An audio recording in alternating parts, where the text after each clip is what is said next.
Alright, today we're going to look at the Korean War and how containment was tested during this war.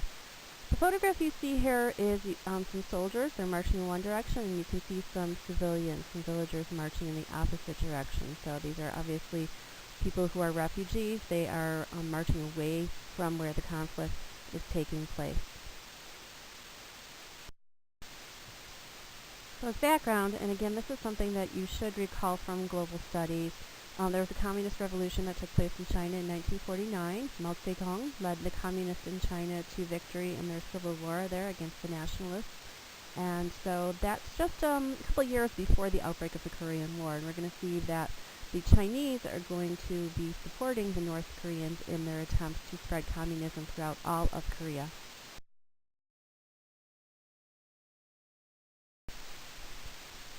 During World War II, the Japanese had occupied Korea, and so at the end of the war, the Japanese troops north of the 38th parallel, that line of latitude that you roughly see there where it divides Korea on the map there, they surrendered to the Soviet Union.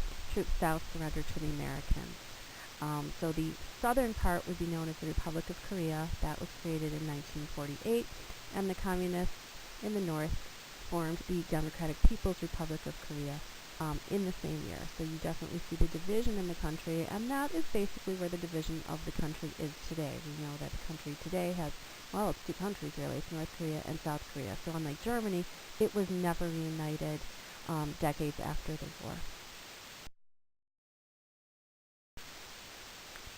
Since the North Koreans wanted to spread communism to South Korea, they invaded in June of 1950.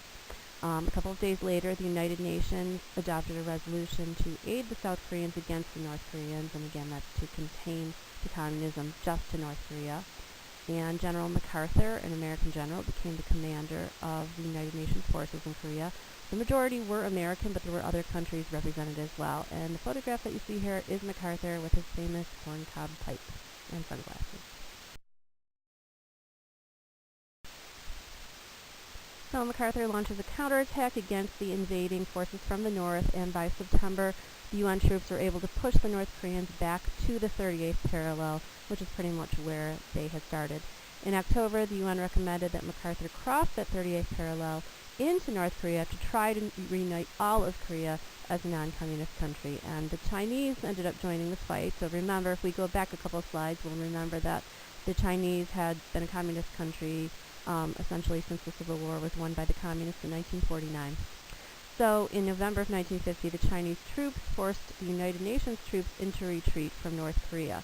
So by Christmas of that year, the UN troops were pushed back across the 38th parallel, and so you had the UN troops basically in control of the south, and then the North Korean and Chinese troops in control of the northern part of Korea.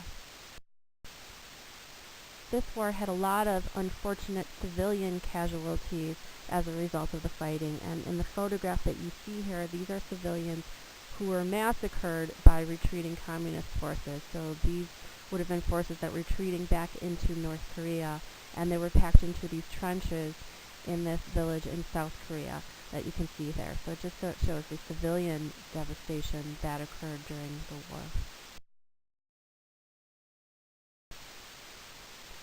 So General MacArthur has a plan that he believes the war should be extended into China. So since the Chinese are aiding the North Koreans, that they should just continue the fight with the Chinese in China itself. Now, President Truman at the time, he rejects the idea. He says it's the wrong war at the wrong place at the wrong time and with the wrong enemy.